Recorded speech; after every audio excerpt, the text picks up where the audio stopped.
right, welcome to the Smoke and Mirrors podcast, your destination for the latest in movie news and reviews. We're your hosts, Rob, Dave, and Triz.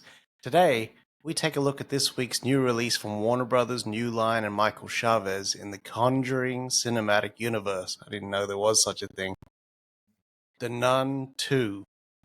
So does it make for a sinister, spooky sister night out at the movies, or is this a bad habit that you need to drop? Find out right now. But let's start the show. Hey, how's it going over there? How's Good, living though. life? Yeah, good. Beautiful days. Lonely nights. It was like supposedly 27 degrees out here. Oof. Didn't feel Yeah. like it. Not here where I was. Man, I got stuck in traffic. There was a truck rollover. There was like 4 incidents just in the vicinity that I passed through. And I was stuck in traffic for like 90 minutes. I was feeling a fucking heat in the sun. Tell you that much. I was just like Jesus. incubated, like, you know, those plants. They're in the green room. I was had the aircon going, but you know what I mean. Just in the sun, there, the exposure. Yeah. Feel all the way fucked up. But no, it was good. It's a good day. I was fucking frozen this morning until like 12, to be honest. Jeez. Frozen? What do you mean, like cold? Yeah. Damn, dog. I had my hoodie on and everything. What the hell? Just let that fresh breeze in first thing in the fucking morning with those blinds open. Drag that window out. What do you call it? When the sun hit me. Those was like Superman. They will join you in the sun. Love them. But no. Yeah. Let's get stuck in. We'll jump into the synopsis there. So, Sister Irene is thrown into the trenches once more when a mysterious murder of a priest occurs in France. Upon further investigation, she begins to realize that the evil faced now is an evil she has faced once before, with Valak re-emerging to terrorize Sister Irene in the sequel to The Nun. So, apologies if I butcher this. Thaisa Farmiga as Sister Irene, Bonnie Aarons as the Nun or Valak, Jonas Bloquet as Maurice, Storm Reed as Deborah, Anna Popplewell as Kate, Caitlin Downey as Sophie, Suzanne Bertish as Madame Laurent, and Leontice Dionce as Simone. Leontice. Come to my boudoir. Don't do that. Don't do that. He doesn't like when you speak French in front of him. Self-professed nice. Francophile, if I do say so myself.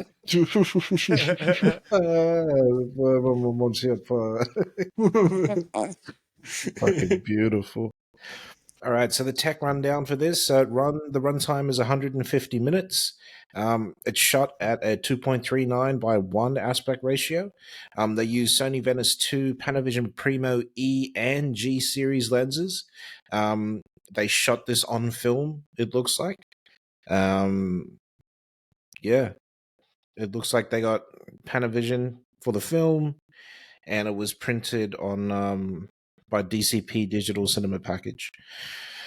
So this, honestly, has potential to look really, really good when it comes out on home video. Yeah. It's a shame we won't be seeing it. Well, I think, yeah, that was a good technical breakdown. It did feel like a big, wide sort of movie. I'm not too sure if the original was shot 1.85. You know what I mean? But this felt like a full screen.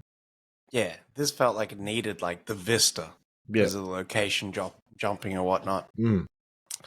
So I guess the biggest point, what the people want to know, is this movie worth the price of admission? What do you reckon there, Bado? Yes and no.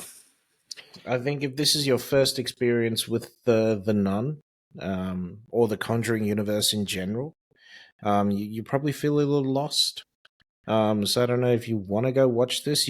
Some people like going to see movies out of order like that. I don't know. I think that if you're invested in this Conjuring series, this what is it called? The Conjuring Cinematic Universe. The Yes, it CCU. is. Yeah. What's his face? Best ECU in. Yeah. I think you should be going to see this movie. You've invested all this money in the other parts. You might as well go watch it so that you can maybe get another movie out of this universe. Maybe another Conjuring film. Who knows? Could be on the cards. What did you Yeah, think nice. there, Beatty? Would you pay? Man, I think I would pay. Only because it's horror on the big screen. We've had some really, really good horror this year with Evil Dead Rise and Talk to Me, which played really, really well in the cinema. And this as a theatrical exhibition, it doesn't get better than like the big sort of sound effects and everything. Yeah. Big screen, especially if you're sitting up real close like we were. I think it was probably more effective there. Probably would have been even more effective in that sweet spot in the middle there, back row, middle. I guess. Like, you know. To the left, my friend. But just overall, I mean, this one aims to be reverential, a solid continuation of the darkly dreaming demon, but unfortunately falls short through its plot, and limp scare strategy. Yeah, there's a lot more in store here that expands the mythology, and yes, the performances are mostly on point, but I just couldn't vibe with the middle-of-the-road convenient setup and resolution that expects us to suspend disbelief just a little bit too much. Valak is effective in small bursts, but when the sister graces the screen, it doesn't take long for the stakes to just get sucked the fuck out the picture. But, like, moving on to Love, major props to the director Michael Chavez on his eye and creating a rich-looking movie. However, he needs to confess for his greatest sin, which is not moving this... Sorry. Which is not moving this puffy quicker through the poop. Because I was ready for, like, my last rites by the end of this one. But while I didn't enjoy the picture as much as I think other younger audience members might, it's still worth a trip to the movies. Sometimes it's good to just clear out the shit sack by seeing a really shit movie. But this wasn't a really shit movie. Like, this wasn't a Scorpion King. No, it wasn't. But it could have been a lot better. Yeah. But we'll also get into that. But yeah, I would say stick around as well for the mid-credits. It's not going to set the world on fire, but it's a nice little touch there.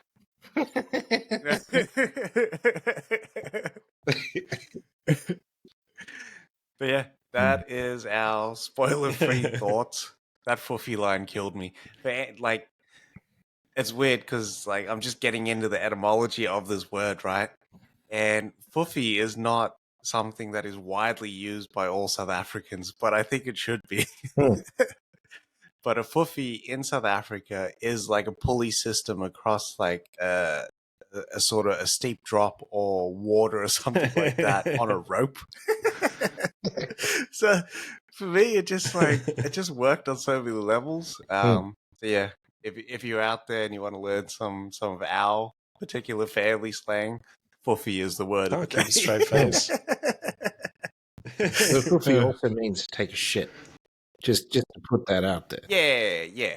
Or the actual shit itself is the Fuffy. Or a Fuffy. All right. If you want to stick around, I'm going to get into some spoiler thoughts. Break this down a little bit more. If you don't want to, this is your stop. We bid you farewell. We thank you for joining us. And we'll love and leave you and kick you out the door as the train debarks. You know what I mean? While we play in DeBarge. In the beat of the rhythm of the... yeah, let's get into what worked. Kick us off there, Baddo. For me, what worked about the movie was I liked the story of the movie.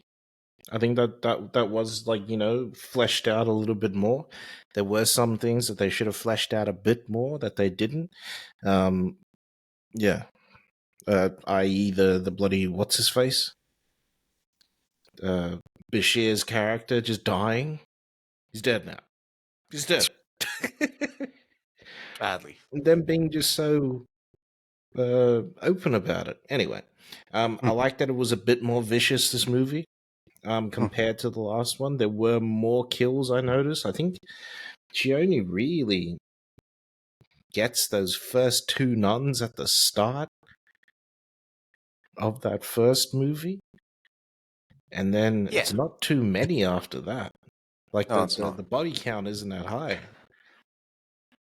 This is Yeah. like rookie numbers. She needs to pump that shit up. She's gonna be in, like, there's no Voorhees or anything like that. Like, No. no, I want them numbers all the way up there, friend. I want them kills, son. I want them kills. But then again, Valak really isn't that sort of demon. Anyway, that was great. The way it was shot, very nice.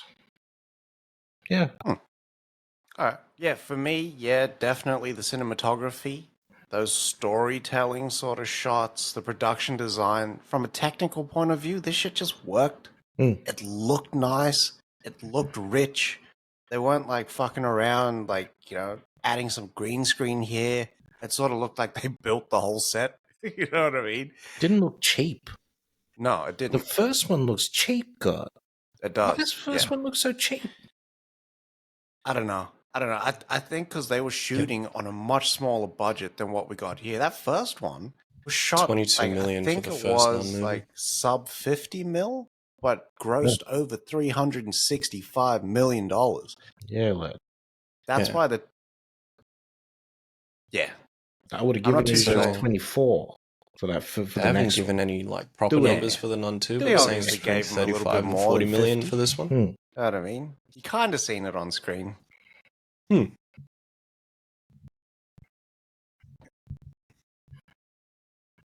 Okay, so it's still sub 50. Okay. They did it right then.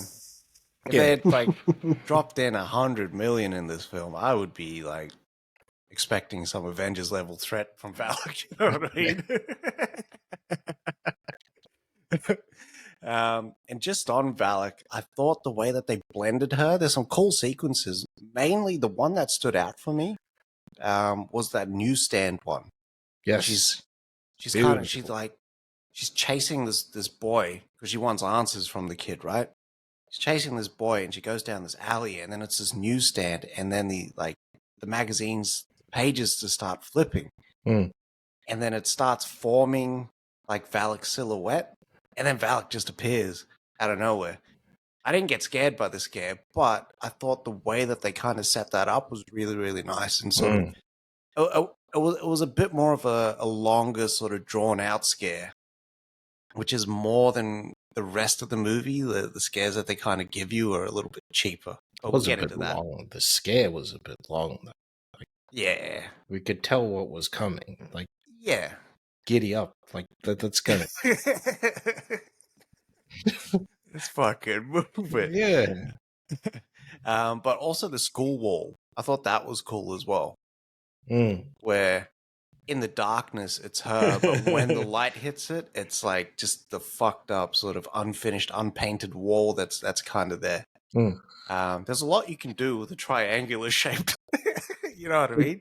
Like they had that bitch like looking like a mountain at one point. Yeah, true. And the other aspect that was cool was the music. So the first one, the music was a bit sort of, I think it was a bit more sort of genre leaning into the more older school, cheaper sort of horror movies. Whereas this one felt a bit more Was there a lot grandeur of and organ epic play? and No sort pun of intended. a bit like it was a bit more sprawling. Yeah. I can't remember any of the themes, but what I can remember is that it fit the picture a lot better than what the first one did. I love it. Yeah, a lot of organ play, and sort of more the pensive piano. And he's pouring his soul into Beautiful that darkest song. fantasy Big was playing. cries. Kanye just comes out. Fuck. That's why he can see colors. Why does it sound like he was deaf at that?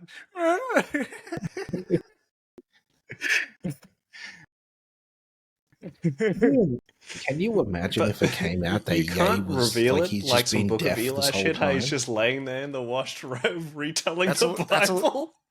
Yeah. Yeah, see the music. Yeah, that'd be wild. And he was just feeling the vibrations of the music. Yeah. That's that idiot savant sort of shit. That just like.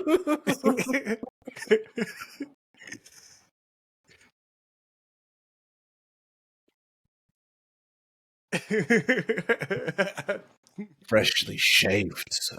Pause.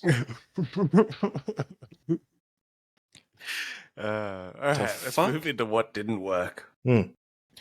What didn't work for you?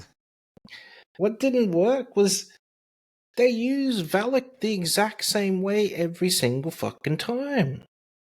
Give me something new. The end was new, but I didn't like that. I don't want to see a giant Valak. Yeah. Like, that should They'll make get into that shit. Like, That why? Avengers level threat. Yeah. Why make her a monster? She's a demon already. I don't need her to get bigger. I don't need her to do all that other nonsense. She's already a demon. She's scary as fuck. What's his face? I don't need any of that. Just the way that they use her, the fucking hand thing all the time. Every fucking time. Play it out now, Chavez. Badly. Like, that's like she was playing her greatest hits. You know what I mean? What are we doing? There was that. Some of the performances. My God.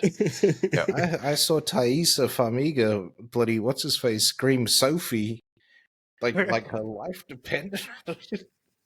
Sophie. Fuck, we were laughing in the cinema, and everyone was so serious. Yeah. And the other stuff, that guy was just there to be a puppet and to connect the first two films. Yeah. And the larger universe. Yeah.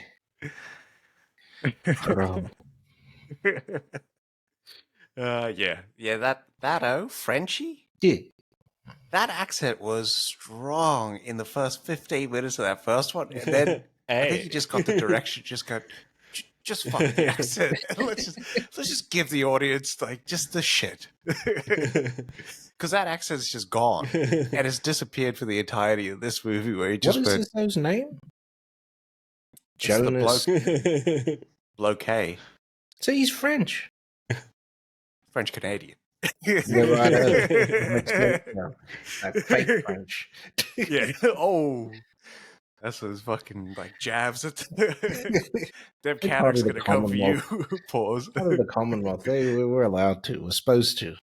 I'm playing them in rugby soon. Fuck them. You're my mortal enemy. For the next 2 months.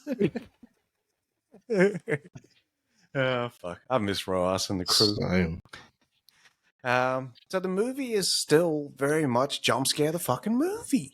They can't like we talked about 2 scares that they sort of build up in the movie, but other than that, it's like they wait around and then they do the jump scare and then they get Valak to like roar some shit. Yeah. It's like this isn't Jurassic Park, motherfucker. Like I need the hit T-Rex. Yeah. Really, like the only way she communicates is through the roar.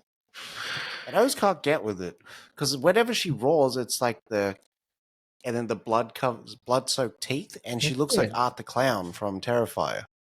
Yeah. Yeah. So I just wasn't violent. 100%. They make little attempts at the sort of mood and the atmosphere, but they don't follow it through and imbue it through the whole fucking movie because they don't want to make that sort of horror movie. The first Conjuring movie was that sort of horror movie. You know what I mean? Yeah. Like very atmospheric, very what's his face. There were no jump scares, and when it's scared, it was fucking scary. Yeah. Like I'm still scared to watch The Conjuring like alone to this day. Big time. Yeah.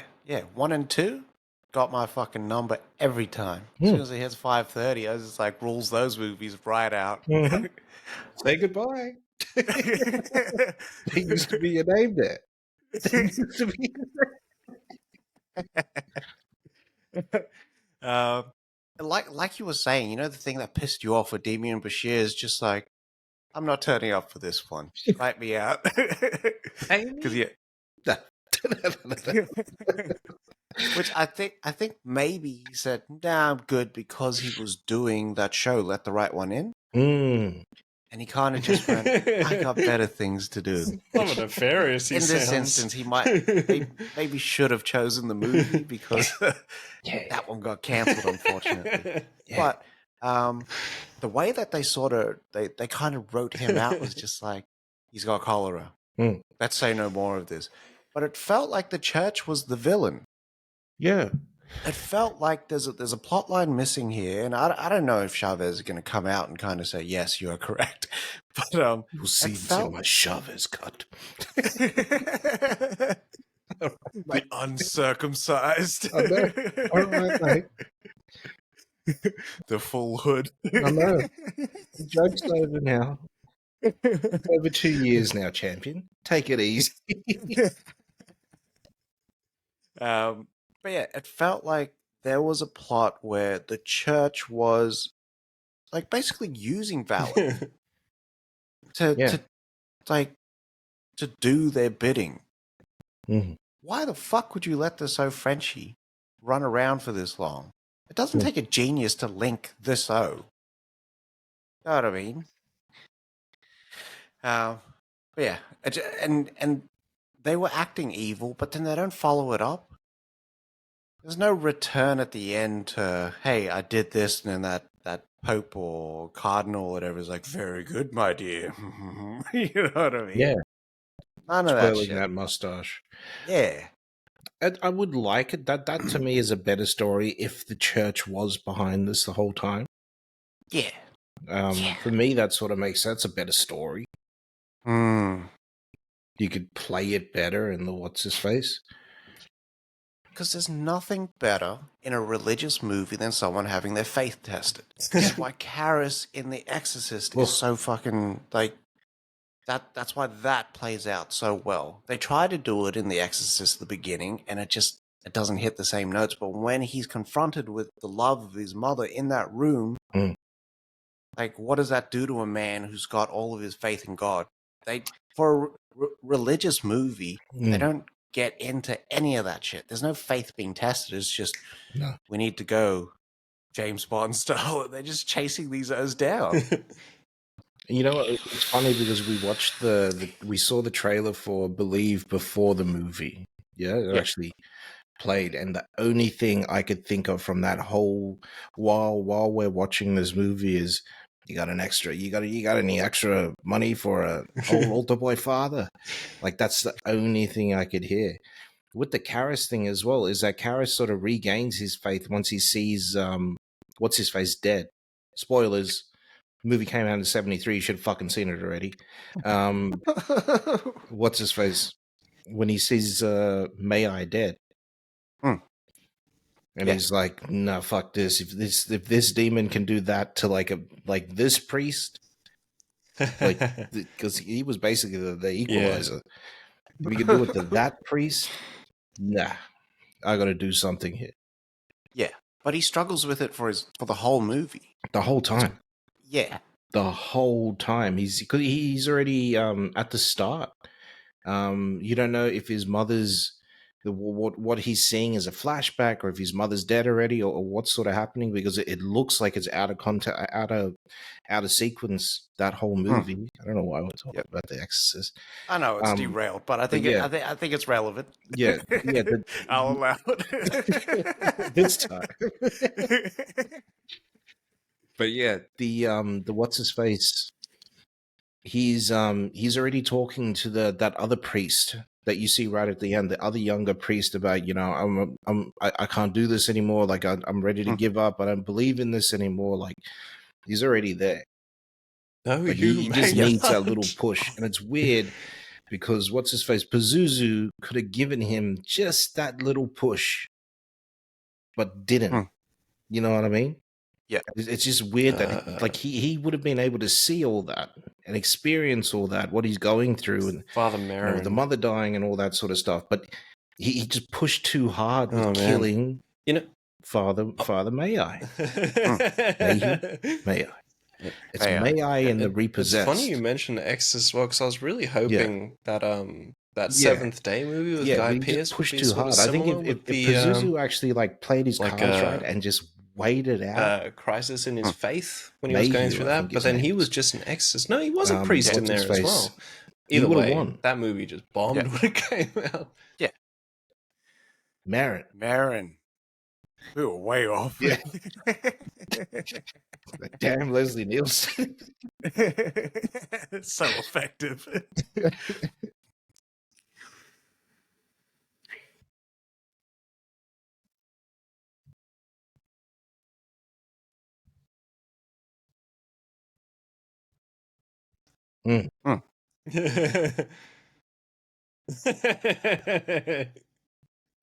Sound like when Pedro does it. It's me. Yeah, Mark. I think Dave said it best after the movie that The Pope's Exorcist is probably the best exorcism movie this year. Yeah, better than the Nun II. Did that come out this year? Did come out this year? Start of the year already. Yeah. You can see why they greenlit a sequel for that one straight away. Like that, man. Yeah, it was just great. It's a me, a Father Amoth. Amadio.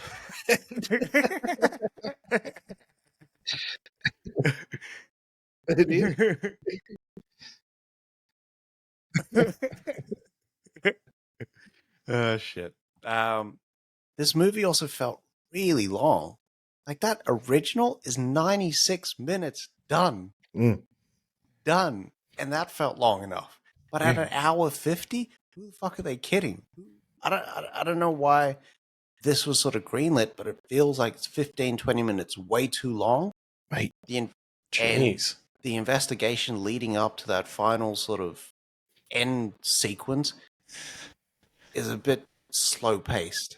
And that's the thing that just like drags on, and they don't even use it for character development. They were sprinting. Dun, dun, dun, dun, dun, dun, and then stopped. And then did that sequence. And that sequence feels like it's bloody half an hour, 45 minutes long. It's not. Yeah. I think it's only like 10 minutes or 12 minutes max. Right? That end bit is 50 minutes long. Yeah. It was a long end bit. It's too long. Yeah, it was. There was too many elements in that end bit. I found that goat thing didn't need that. Yeah. I don't know. Goat. But just for my last point, it was because they had Storm Reed in there. And like watching the movie now, I don't even know why the fuck she was in there in the first place. She didn't add anything. Storm Reed's the other sister. Yeah, Deborah. They didn't even give her a last name. But she was just in there as like a plot device to move her to the next thing so they can do multiple things and showcase multiple different set pieces for that end bit. Yeah. But had they kept it nice, short, concise, and focused on just Valak, like I think that would have been a lot more effective in just like showcasing the horror of it all. Like you're facing this motherfucker down. Like don't go like, she's created other entities now. Like, mate, this isn't fucking Goosebumps. That's what I mean. Like this, to be honest. You already did that in fucking Annabelle Comes Home. Do they do that? David F. Annabelle Sandberg. Comes Home? Mate, Annabelle Comes Home is a full-on episode of Goosebumps. Yeah, right. Trash. No wonder I didn't watch that movie. Yeah. Complete with werewolf. Oh, God. Yeah. I was a teenage werewolf. What's his face? So does that... But how do they get it right on the third one, then? Supposedly that third Annabelle movie is next level. The Annabelle Comes Home is the third one. The second one is Annabelle Second one, Creation. sorry. Yeah, that's directed by that Lights Outo and Shazamo, David. Yeah, Saber. Yeah. So he did that. Mm. Yeah, that one's supposed to be good. I want to watch that one actually. Mm. But as well as Storm Reed, the convenience doesn't end there. The eyes, like that Saint Lucia is there, and then the eyes become a thing that they have to get, and then they fuck all that up. But then when she's in France and she's like, "Huh, someone might be able to assist us. I've got a contact in the library." Yeah. Okay, now The And she, Vatican like, I have Library. become OP. but they hadn't set that connection up at all, which is fine. Like I was gonna forgive all that, right?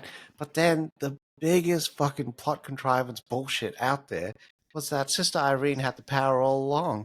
Who would have fucking thought that she was a descendant of the late great Saint Lucia?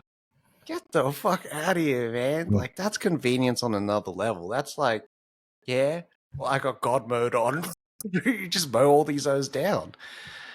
Hang 'em high rockets, my friend. That's what we're doing.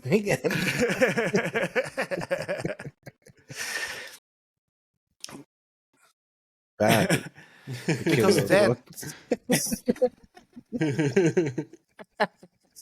Jesus. Can you imagine it? because Come what on, boy. they do by just making go, her boy. part of the lineage of this saint that just couldn't die, so they had to like fucking put out her eyes and shit, is now the power and the sort of the courage doesn't come from within. It's just inbuilt in this character. You got it. Yeah, You got it. without even trying. She has that fucking creed on the mat moment where she's Yeah. like, I'm out. I gotta give in. And Good. Good. but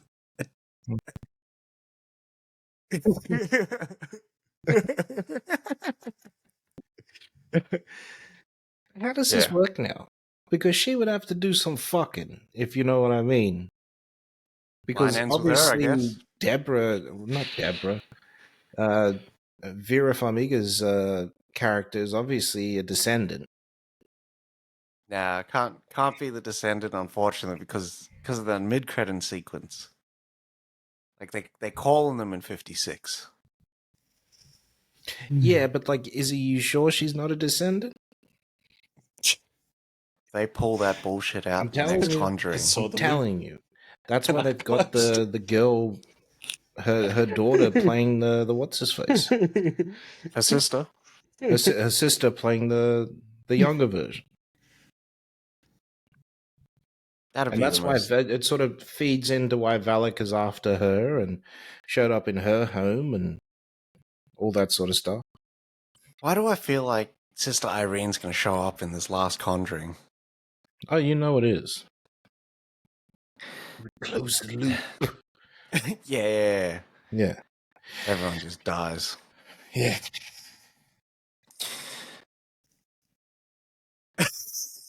If she turns that crucifix on herself, as just walking out that cinema. I see it ending like her somehow, maybe there's a Nun 3 or something, and she like does banish Valak but becomes Valak. Becomes what's his face by Valak. And then somehow conjures her. Conjuring 4. That's what I thought it was. I thought it was Vera Farmiga as the nun, but not. It's obviously not now. Hmm. You seen Bonnie Yerens. Yeah, I think like that's the shit that didn't work. Second last piece. What was the moment liked or hated the movie? Like, what was the deciding fucking moment for you? The moment I liked it was basically from the start. I really liked that setup. I really thought she was going to pop out of the what's his face in front of the kid. I liked that they set up like you knew where she was and all that sort of stuff, and they still made a scare come out of it. from that black room where you'd expect it to come from, but you'd always think, oh no, it's going to come from the front because it keeps going front to back like that. I like that. I love the priest on fire burning. It looked unbelievable. What's his face? The moment I hated the movie was when they took 20 minutes for those fucking pages to flip in the what's his face, and for how long it took for them to actually end it. It's like they had a beginning and an end for this movie, and they didn't know what to shoot in the middle. Yeah. I think for me, like overall, I didn't like the movie. Right? But it's not hate. I think for me, I think this achieves the worst outcome for a movie ever, is that it's middle of the road. Unforgettable. I am so indifferent to this movie, to this franchise as a whole, the Nun franchise and the Annabelle franchise. It's just middle of the road, and it doesn't tick either way on my Richter scale. And I was just like, I come out of there and go, yeah, that was a movie, I guess. The moment that I really sort of leaned into, like, this can come and go, whatever, is they give Frenchie more character development in the start of this movie than they ever sort of allow Sister Irene to get. And if she's your main, like, what the hell are you doing? As soon as they set her off in that adventure and there's nothing more in there than that, it's just, like, I was just like, yeah, whatever. You know what I mean? Like, none of the scares were hitting as much. Nice, sort of the way that they looked and whatnot, but I wasn't feeling it. Yeah, I was wants to end off on just a little bit of tea. A little bit of tea for the Tiller man to go with your dessert. You know what I mean?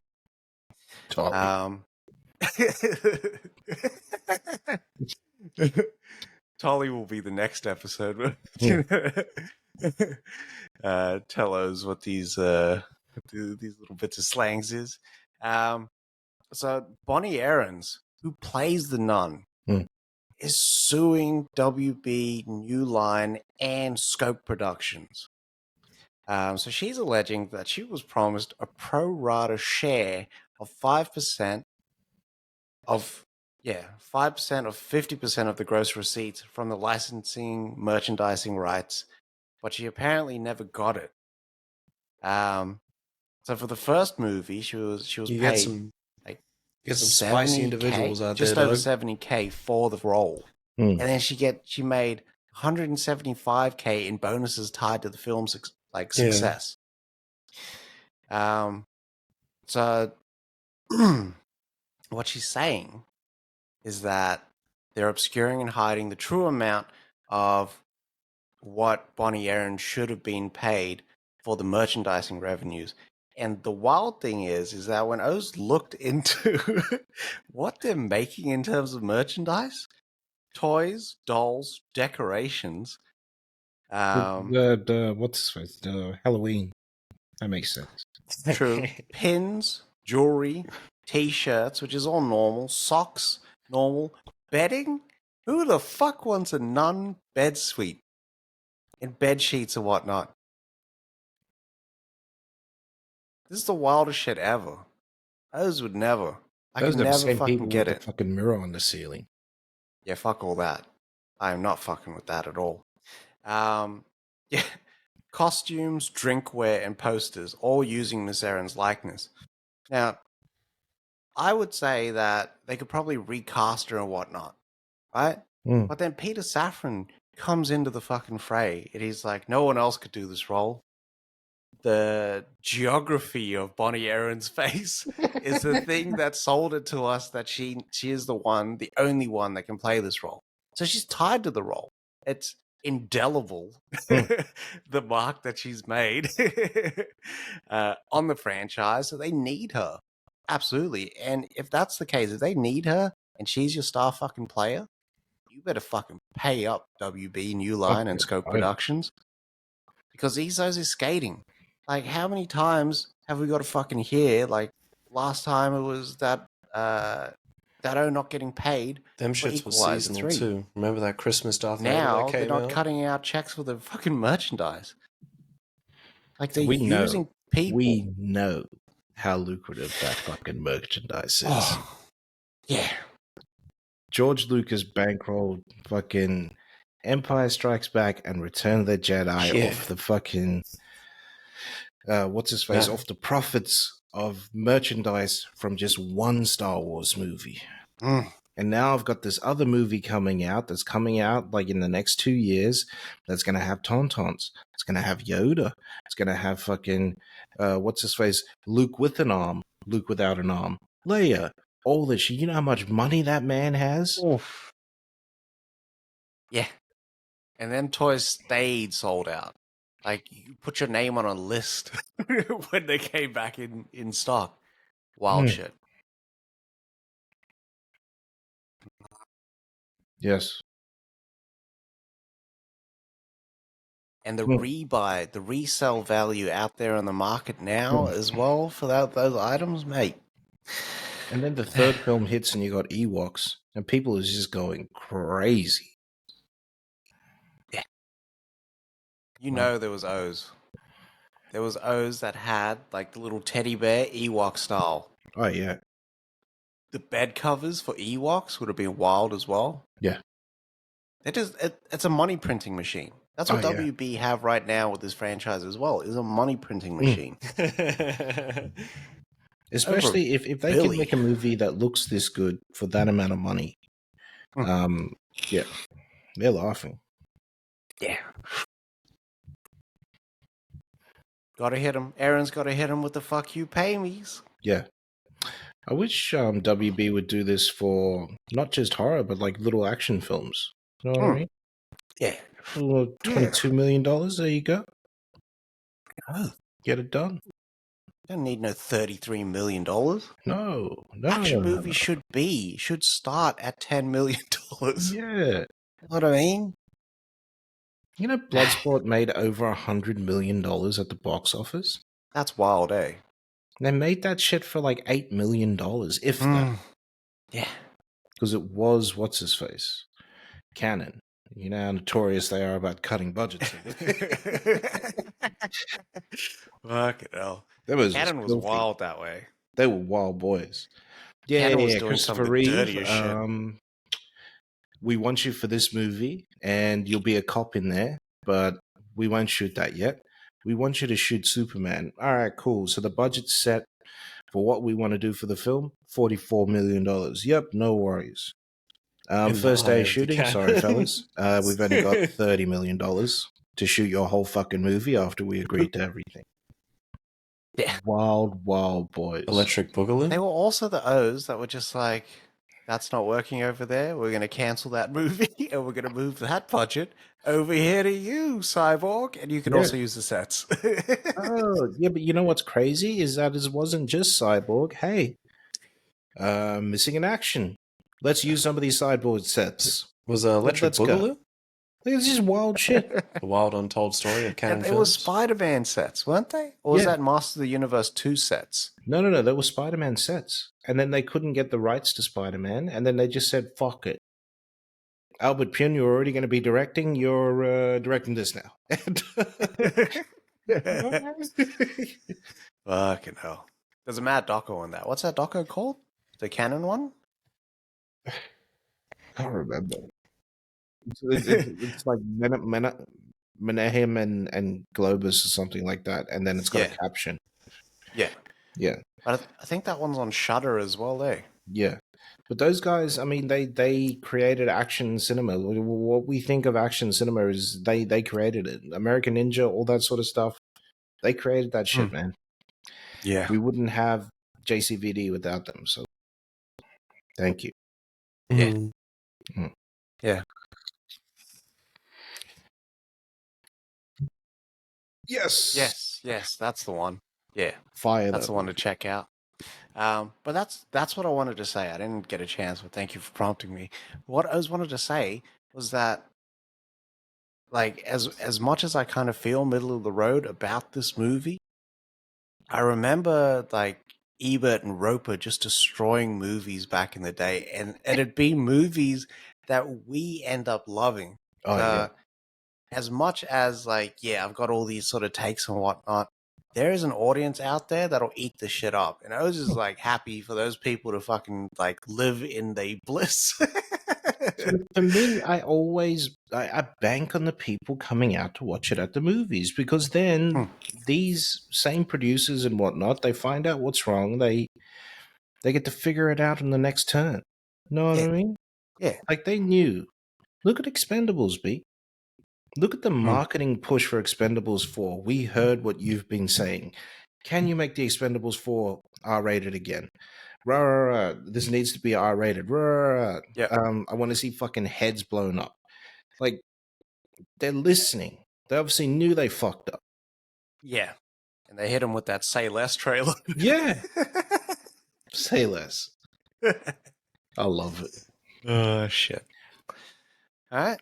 That is a wrap. Mm. Good episode there, baddos. Mm. I think we're back next week with It Lives Inside, another possession horror film, this time Indian-centric.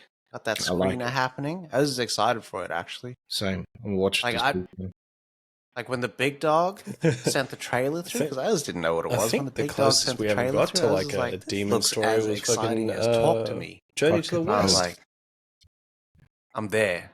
This is there. The, Thank you for sharing. Stephen, Yeah, there'd be some amazing stories out there. because Know what I they mean? they Like, they do especially have from a like few the Indian like culture, fucking like demons and shit in there, and they look pretty fucking amazing cool as well. stories out there. Like, because they're big about those ghost stories and shit like that. Yeah.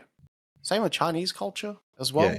Yeah, lady with the what I white mean? Like hair. we always get the K horror and the J horror, but where's like, where's the C horror out there? It was Chinese Ghost Story. That was like sort of drama and like What do you wire mean? fu That was and a all straight sorts of fucking shit. What's his face? Action movie for me. Yeah. Bride with the white hair. That's what I it mean. was originally like that, but I think the ones that we've seen over here, Chinese Ghost Story, I think they cut that shit just to make it an action movie.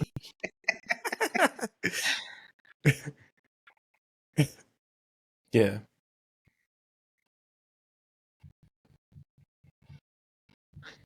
Is it West? The Monkey King? Mm.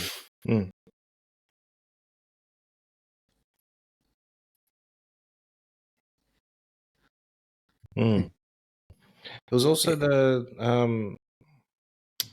movie with the chick with the white hair. Know that one? Lady with the white hair? Something like that. But that was also like sort of martial arts influence, but supposedly really scary. Vape more, smoke less, and wash Even though your they hands. had the martial arts and like stuff in there. China been doing this shit for years. Yeah, it's true. It's true. Bride with the white hair, yeah. All right.